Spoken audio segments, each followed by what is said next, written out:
So hey, this video is just a proof of concept. I wanted to go over the Siege Ballista of Trarthus, Flamewood Totems, and this is held together with duct tapes and dreams. It's not a build, it just is a proof of concept like I said. Essentially, the Siege Ballista of Trarthus, when you tap it once, it summons 8 totems. If you just hold it down for like half a second more, it summons 12 of them. So with Flamewood interaction, you're raining down a bunch of projectiles. I have Rain of Splinters in the build, or not build, but proof of concept, and it's a lot of projectiles raining down. However, you do have more totems than normal Flamewood, but it comes at them being at 2.5 times less HP or so, give or take. So that is the only point of contention. It seems fine. I wouldn't say it's a great mapper or a great bosser.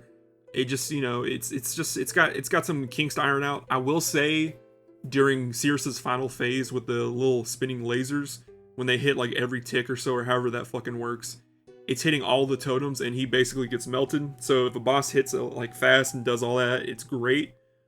But I noticed with the totem taunt mastery, that the monsters would sometimes run to the middle of the circle of totems instead of just attacking a singular totem. So that's a little wonky. And overall, like, if you're just against like melee enemies, it's not really that great. But like range enemies that shoot out a bunch of projectiles, or like just really like dense packs and whatnot, it's pretty okay.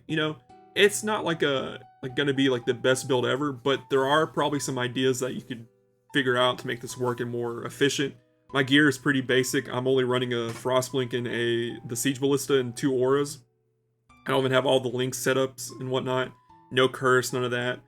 So it definitely could be some improvement made, but it's just a proof of concept. I want to see what it could do, and it impressed me to the point where I'm like, okay, this is no longer really like a meme.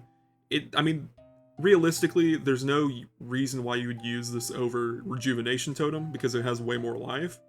But it's a fun thing to try and do things down. Maybe there might be interactions that maybe people don't know about. So the things that it's not great is that there is a wand called the Mystic Refractor that can add up to 3 projectiles, and if you dual wield those, you're getting 6 projectiles more.